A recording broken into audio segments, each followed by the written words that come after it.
ગાથા કેસરી સુષિના વિવસ્વતા યુષ્મન મુખે દુદરિતે સુતમ સુનાત નિષ્પન્ન સારી વનસારી જીવલોકે ભાગ્યકીય જલધરે જલધારણં જય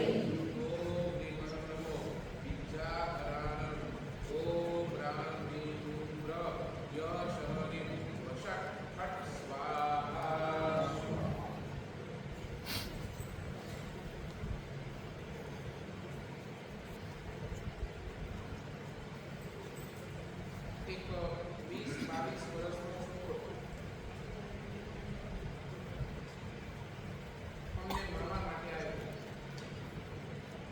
ઘણી એના ધર્મની વગેરે અમને ચર્ચા કરી તો સંતોષ થયો અને અચાનકથી એ છોકરોએ અમને કીધું કે સાહેબ સૂર્યાસ્ત થવા આવ્યું છે, અંધારાથી પહેલાં મને મારા ઘરે પહોંચવું છે. મેં કીધું કે ભાઈ ક્યાં તારું ઘર? સાહેબ અહીંયાથી લગભગ 30 કિલોમીટર લાંબુ મારું ઘર છે અને મારે ગમે તે રીતે સૂર્યાસ્ત પહેલાં મારે ઘરે પહોંચવું જ પડે એમ છે. એવું કોઈ કારણ તારા મમ્મીએ કીધું છે, પપ્પાએ કીધું છે, કોઈ કારણ? ના સાહેબ એવું કાંઈ નથી. સાહેબ મને છે ને રતાળ રાતના દેખાય નહીં રતાળ એની બીમારી છે. સાહેબ રાતના મને કાંઈ જ દેખાતું નથી, આખું બ્લેક કાંઈ જ. આ બીમારી મને નાનપણથી સાહેબ છે, રાતના મને કાંઈ દેખાય નહીં એટલે સૂર્યાસ્ત પહેલાં મને મારા ઘરે પહોંચી જવું એ મારા માટેથી. મેં એ છોકરાને પૂછ્યું, દોસ્ત તને રાતના દેખાતો નથી એનો કોઈ અફસોસ, હૃદયની અંદર કંઈ અફસોસ? ના સાહેબ મને એનો જરા પણ કરતા કોઈ પણ કરતા રંજ નથી. કારણ સાહેબ બસ હવે મનની અંદર એક સમાધાન કરી લીધું છે.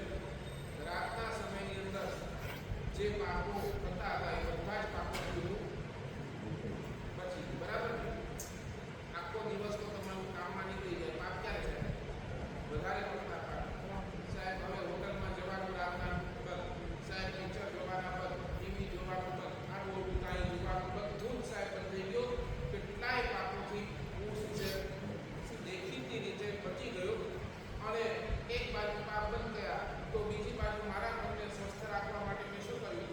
હવે રાતના દેખાતું નથી તો હું મારા રીતે શ્રવણો ગાઉં, હું મારા રીતે પરમાત્માની ભક્તિ કરું, હું પરમાત્માનું ધ્યાન કરું અને એની અંદર મને એટલી બધી મજા છે, એટલી બધી મજા છે સાહેબ વાત.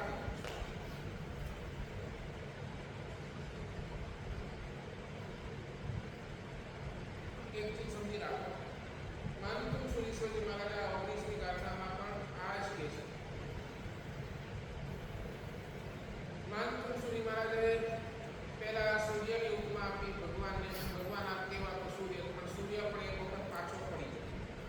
પછી બીજી ગાથાની અંદર ચંદ્રની ઉપમા આપવા માટે કરી તો ત્યાં કહ્યું કે ચંદ્ર પણ પાછળ પડે. ભગવાન તમારી સરખામણીનો સૂર્યથી થઈ શકે ન ચંદ્ર. અને હવે અહીંયા માનતું સુધી માટે કે છે ભગવાન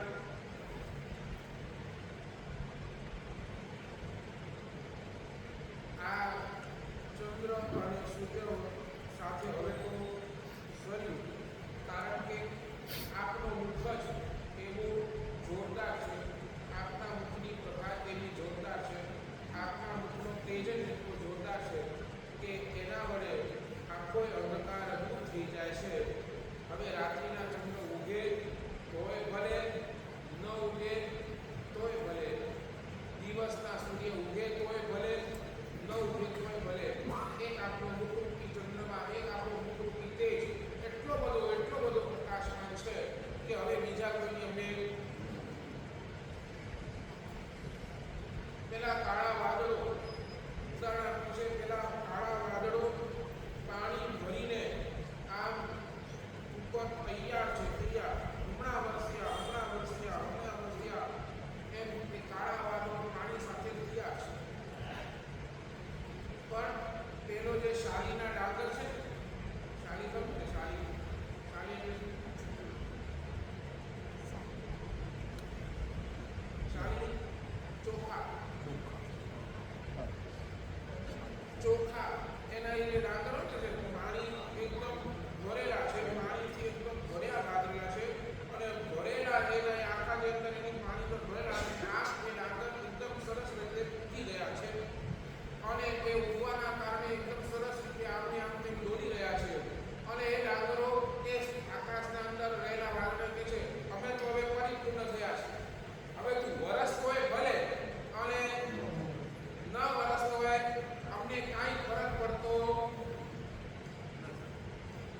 એમ ભગવાન આપે અજ્ઞાન રૂપી અંધકાર એને એવો ભગાડી નાખ્યો છે. આપના ગુણ રૂપી પ્રકાશ એ અંધકાર રૂપી અજ્ઞાન રૂપી અંધકારને એવો દૂર ભગાડી દીધો છે કે હવે અમને એની અંદર નથી ચંદ્રની જરૂર કે નથી હોય તોય રડિયામાં એમ ન હોય તોય રડિયા.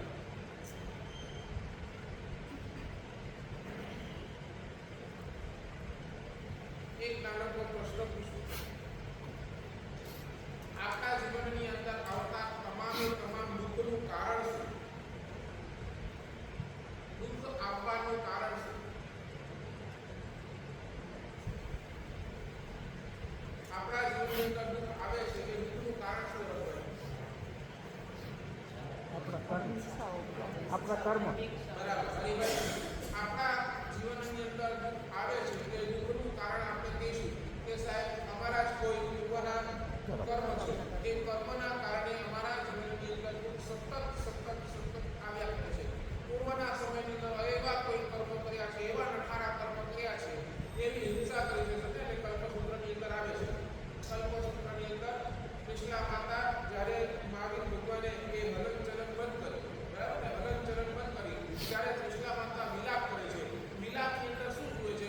મારો ગર્ભ ગયો, મારો ગર્ભ પડી ગયો. એની પાછળનું કારણ શોધે છે ને તો કારણ એને એક જ દેખાય છે. પૂર્વના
ચેન સમજાય? આ ચેન છે. તો હવે ઘા ક્યાં કરવાનું? બરાબર ને? તમને કોઈ પણ બીમારી થાય તો ડોક્ટર શું કે પહેલા તો એને મૂળમાંથી કાઢો. બરાબર ને? જ્યાર સુધી કે તમે દવા લો અને પછી એને દબાવતા રહો. બરાબર ને? હમણાં પુણ્ય કરો અને પુણ્યને કારણે તમારા પાપ દબી જાય. પણ એ બધી કેવી છે? ટેમ્પરરી રિલીફ છે. અને ટેમ્પરરી પણ એને જો મૂળથી જ કાઢી નાખવામાં આવે તો આજે મારે વાત કરવાની છે આ મોહને આપણે મૂળથી કેવી રીતે કાઢી શકીએ.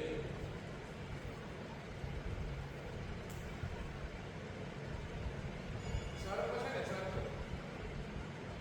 સર્પ પોતાના ચામડીના કારણે પણ એની અંદર એનું ઝેર છે ને, ઝેર એના કારણે ખતરનાક છે. સર્પની ચામડી બહુ સુવાદ પણ એની સામે સર્પનો ઝેર.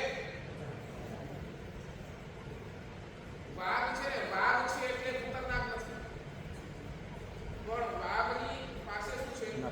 એવા એ પંજાઓ છે. એને કુદરતે એવા પંજાઓ આપ્યા છે કારણ કે તેનાથી એ શિકાર વગેરે કરી શકે. એટલે વાઘ, બરાબર ને? એટલે વાઘની ભયંકરતા શેમાં? એ વાઘમાં નથી, પણ વાઘના પંજા કે વાઘના એ દાંત કોઈ છે કોઈ, બરાબર?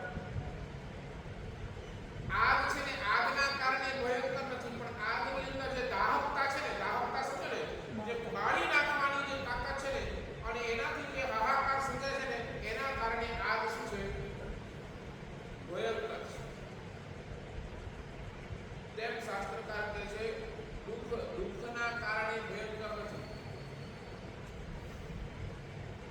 પણ દુઃખ આપણે અસ્વીકાર કરીએ છીએ. આપણા અસ્વીકાર ભાવના કારણે અને અરુચિ ભાવના કારણે દુઃખ ભયંકર છે. બે કારણ ભગવાન બતાવે છે. બે કારણ. દુઃખ કોના કારણે તમને ભયંકર લાગે છે? જે દુઃખ તમને સ્વીકાર્ય નથી, જે દુઃખને તમે સ્વીકાર કરતા નથી, અને એ દુઃખ તમારી પાસે પડ્યો છે, તમને ઘણું હેરાન કરે છે, અને છતાંય તમે એ દુઃખને સ્વીકારતા નથી, તો શાસ્ત્રકાર કહે છે દુઃખ ભયંકર છે. અને આ અસ્વીકારનું કારણ મોહ. સમજાય કે નહીં? આપણે સ્વીકારવા તૈયાર જ નથી. કેમ? તો મોહની આડો આવે છે. આ દુઃખ છે, આ દુઃખ છે, આ તકલીફ આપશે, વારંવાર મોહ કર્યા કરે એટલે આપણે શું છે? એ દુઃખ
હા, એને મારી એ આ જીવતા એને પૈસો દેખાય છે એટલે એને ભાર લાગતો.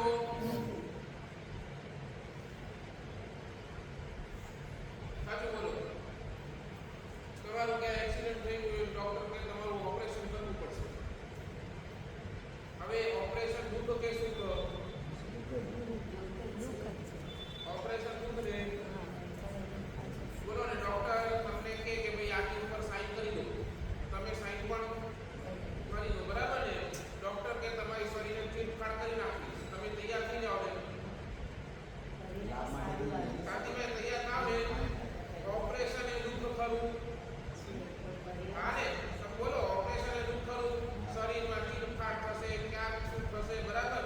અહીંયા પાટાઓ માંગશે, આ છે, કેટલા દિવસ હોસ્પિટલ જવું પડશે, કેટલા દિવસ દવાઓ ખાવી પડશે, બધું પેન કિલર આ તે બધું, બરાબર. એટલે તમે કહો સાહેબ ઓપરેશન એ તો દુઃખ અને દુઃખ, પણ તમે હસતા હસતા ઓપરેશન થિયેટરમાં જાઓ કે રડતા રડતા જાઓ? કારણ કેવું થાય ખબર છે તમને? ખબર છે આ થઈ જશે ને તો હું સારો થઈ જઈશ. અંદરની એક નિશ્ચિતતા હશે કે આ ઓપરેશનના કારણે હું આ દુઃખથી સોલ્યુશન થઈ જશે. એટલે શું થયું? એ દુઃખની પાછળ સુખ રહેલું છે, અને એ દુઃખની પાછળ સુખ રહેલું છે એટલે એ દુઃખને તમે સ્વીકારો પડશે. સ્વીકારો છો ને, બરાબર. અને એ સુખની પાછળ તમે અરુચિ પણ નથી. એ દુઃખની પાછળ તમને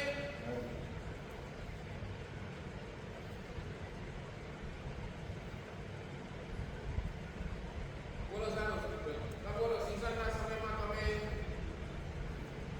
સીઝનના સમયની અંદર તમારી દુકાનની સીઝન હોય ને, ફલાણી સીઝન, ટીકડી સીઝન, બરાબર. દિવાળી આવે એટલે દિવાળી અંદર માણસ ખાવા પીવાનું બધું જ ભૂલી જાય. કેમ? તો એ શું કહે છે? અરે 24 કલાક તું ઊભો છે, થાકી નથી જતો. અરે આ થાક બાક કાંઈ નહીં, સામેથી શું દેખાય જાય? તો એના માટે ગમે તેટલા કષ્ટો આવે એ તમે સહન કરવા, તો એ દુઃખ લાગે કે સુખ લાગે?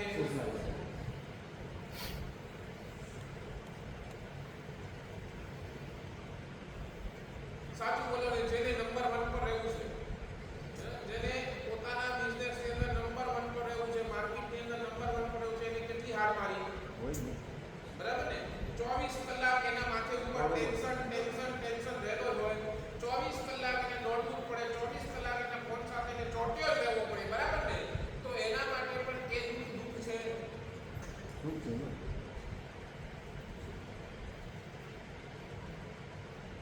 સમજાય છે? તો એવા બધા દુઃખ આ છે ને, આ કેવું છે? આ મોહ. જ્યાં સુખની કલ્પના આવે છે એ બધા જ દુઃખ આપણે સ્વીકારીએ, અને જ્યાં થોડી પણ સુખની કલ્પના નથી એ બધા દુઃખ આપણને અસ્વીકાર.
દીકરાને લાભ આપો તમને શું દેખાય છે? અહીંયા લાભ આપો તમને શું કેમ નથી દેખાતું? તો ઓલો ક્યાં પ્રત્યક્ષ છે? શું તમને ઈ વાપરશે એને જલસા તમને ક્યાં?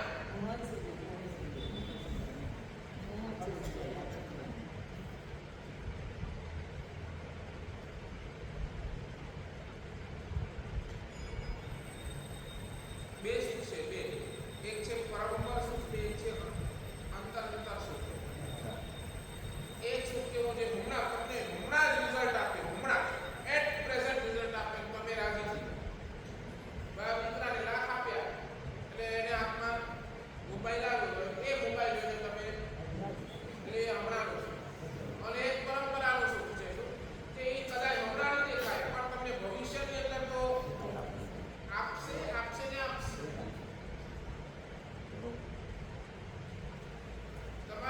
તમારી દ્રષ્ટિકોણ ક્યાં ટેમ્પરરી કે પરમનન્ટ?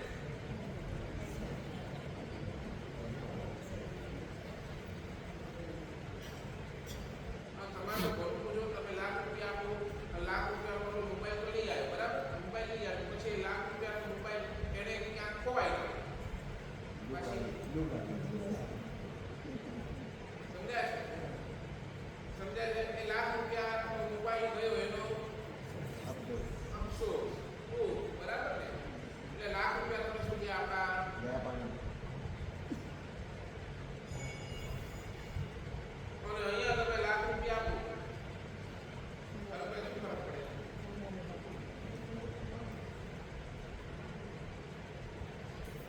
તો શાસ્ત્રકાર એમ કહે આ ભૂલનો અહીંયા આપેલા લાખ રૂપિયા તમે શું કરે? ધનની મૂર્છાને ઓછું કરે. પુણ્ય બંધાય તે હમણાંનું પણ ભવાંતર પરંપરાની અંદર શું કરે? મારી ધનની મૂર્છાને ઓછું કરે. મારા આત્મા ઉપર આપવાના સંસ્કારો નાખો.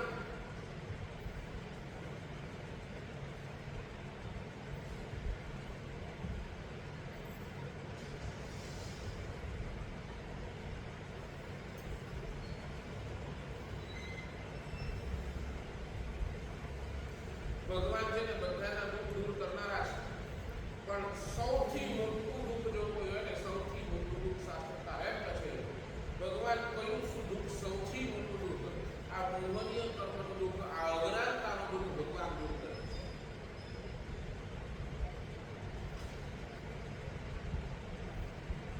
અને સાચું બોલો, તમારા દીકરાને લાખ આપ્યા, મોબાઈલ લાવો એટલે લાખ, એ મોબાઈલ ખોવાઈ આવે છે ને એક્સવાયઝેડ ચોરી થઈ ગયું, તે પણ બીજી વાર તમારી પાસે લાખ રૂપિયા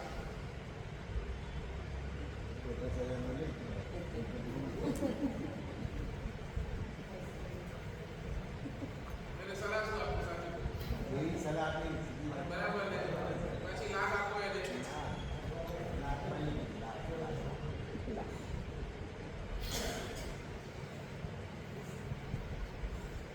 આવી સ્થિતિ છે.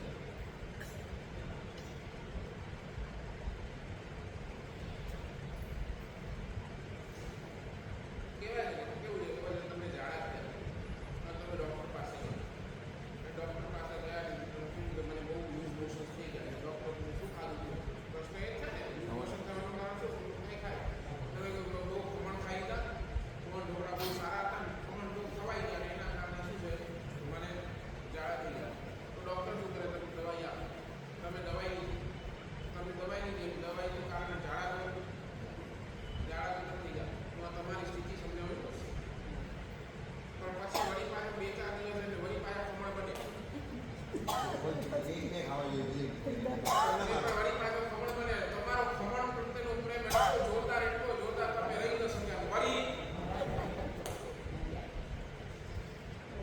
શું થાય? વળી પાછા ડૉક્ટર પાસે જાઓ. તો હવે ડૉક્ટર શું કહે છે? બરાબર, તમને તારે ખબર પડી કે ભાઈ મને ખમણ ખાવાથી ઝાડા થાય છે, મને ખમણ ખાવાથી લૂઝ મોશન થાય છે, તો હવે પહેલા તું શું કામ આપી? ભગવાન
કરે, એને ખબર પડી ગઈ કે આ દુઃખ છે, આ દુઃખ મને પાપથી આવ્યું છે, તો હવે શું કરે? નવા પાપ.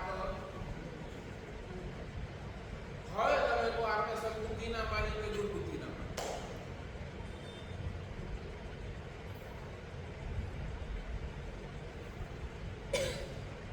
નહીં સમજે. આપણી પાસે સદબુદ્ધિ છે કે દુર્બુદ્ધિ છે?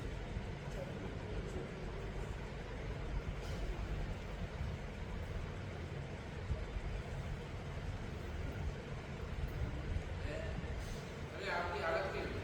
ડોક્ટરની દવા લેવાની પણ સલાહ નહીં લેવાની. બરાબર ને? ડોક્ટરની દવા લેવાની પણ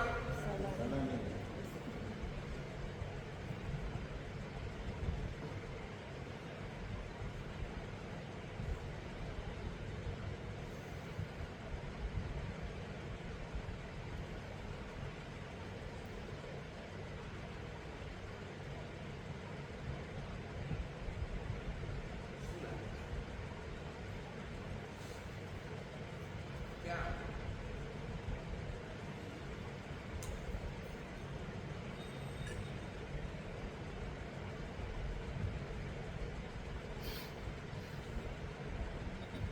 ઘણાને તો એવું લાગે કે સાહેબ કે જેને પરમાત્માનું શબ્દ સ્વીકાર્યું છે એના જીવનની અંદર દુઃખ આવતા નથી. એના જીવનની અંદર પણ દુઃખ આવે હશે. ઘણાને એવું લાગે ને કે ભાઈ હું રોજ ભગવાનની પૂજા કરું છું, રોજ ભગવાનની ભક્તિ કરું છું, રોજ ભગવાનની આટલું બધું ભજું છું, એની આરાધના એની સાધનાની બધું હું તોય છતાંય મને દુઃખ આવ્યું. તો પહેલા એવું નથી કે તને દુઃખ નહીં આવે, તને પણ દુઃખ તો આવશે. ઘણી વખત કેવું થાય ખબર છે તમને? તો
છેલ્લી વાત તમે પૂરી કરું. સમજાય છે? બીમારી દૂર કરવામાં કદાચ ડૉક્ટરને સફળતા મળે અને ન પણ મળે, બે શક્યતા છે. બરાબર ને? તમારી બીમારી એટલી બધી વકરી ગઈ હોય કે ડૉક્ટર પણ એક વખત તો હાથ પૂછો કે ભાઈ અમારું કામ ગુંડાને બગાડવા માટે ક્યારેક પોલીસને સફળતા મળે પણ અને ન પણ મળે. આગને બુઝાવવા માટે પાણીને ક્યારેક સફળતા મળે પણ અને ક્યારેક એ પાણી સફળ ન પણ બને આગ બુઝાવવા. બરાબર ને? પણ એક વાત તો લખી રાખજો, ભગવાનના શરણની અંદર જે જાય, ભગવાનની ભક્તિ દિલ દઈને જે કરે, ભગવાનની આજ્ઞાનું પાલન જે કરે, હૃદયથી જે પરમાત્માની આરાધના કરે ને, ભગવાનની અંદર દુઃખથી દૂર રાખવામાં, દુઃખ એનાથી દૂર રહેવામાં, દુઃખથી દૂર થઈ જવામાં એને સફળતા મળે મળે અને મળે. એમાં બે મતલબ. જો તમારી પાસે સદબુદ્ધિ હાજર છે હમણાં, અને હું ઘણી વાર કહું, આ છે ને ભાવ તમને સમજણનો ભાવ મળ્યો છે, અને આ સમજણના ભાવની અંદર જેટલું હમણાં તમને દુઃખ આવે છે બધું સહન કરી લો. ભગવાનની ભક્તિની અંદર લાગી જાઓ. એ ભગવાનની ભક્તિ તમને દુઃખ સહન કરવા માટે જબરજસ્ત તાકાત આપશે, અને એ ભક્તિના પ્રભાવે આ દુઃખ દૂર થશે જ. અને એવી સદબુદ્ધિ આવશે કે તમે નવા દુઃખ નહીં માંગો, નહીં માંગો, નહીં માંગો. એટલે ભગવાનની અંદર તમને જો સુખી થવું હોય, ભગવાનની અંદર તમને જો આ દુઃખથી મુક્ત થવું હોય, ભગવાનની અંદર તમને પરાકાષ્ઠાનો સુખ અનુભવવો હોય, તો શાસ્ત્રકાર એટલું જ કહે છે, આ સદબુદ્ધિના માલિક આપણે સૌ બનીએ. એક આજના દિવસે મંગલ શુભકામના. આજની આ 19મી ગાથાનો પ્રભાવ શાસ્ત્રકાર એમ કહે છે, આના વૃદ્ધિ મંત્ર, આના મંત્રનો પ્રભાવ શાસ્ત્રકાર એમ કહે છે, તમારા ઉપર જેટલી પણ નેગેટિવ એનર્જી હોય, બરાબર, જેટલી પણ નેગેટિવ એનર્જી તમારા ઉપર કરવામાં આવી, તમને લાગ્યું કે મારા ઉપર કોઈ મારા ઉપર નજર નાખી છે, કે મારા દુકાનને, મારા ધંધાને કોઈ બાંધી નાખ્યું છે, મેં હમણાં પણ એ જ કીધું કે દુઃખો આવવાનું કારણ આપણા કર્મો છે. કોઈ આપણને સમજાય છે ને એમને એમ દુઃખી નથી કરતો, કાંઈક ને કાંઈક દેર ઇઝ અ રીઝન. આ બધા દુઃખોનું કારણ છે. આપણને જો આવું બધું લાગતું હોય કે મારા ઉપર કોઈ આગ નહીં નાખ્યું, મને કોઈ હેરાન કરવા માટે આવું કરી નાખ્યું, માઇન્ડમાંથી પહેલાં કાઢી નાખ્યું, અને છતાંય તમને જો લાગતું હોય તો શાસ્ત્રકાર કહે છે આ 19મી ગાથાની આરાધના તમને આ બધી નેગેટિવ એનર્જીને દૂર કરવા માટે સક્ષમ છે. બીજા નંબરની અંદર આ 19મી નંબરની ગાથા જેને નોકરી ન મળતી હોય, બરાબર ને? ઘણા એવા હોય જે બિચારા હેરાન થઈ ગયા, નોકરી ન મળતી હોય, તકલીફમાં એ દિવસ સુધીને વિચારે કે હવે હું શું ખાઈશ, મારા પરિવારને શું ખવડાવીશ, નોકરી નથી. તો એવા માટે આજીવિકાને પ્રાપ્ત કરવા માટે પણ પોતાનો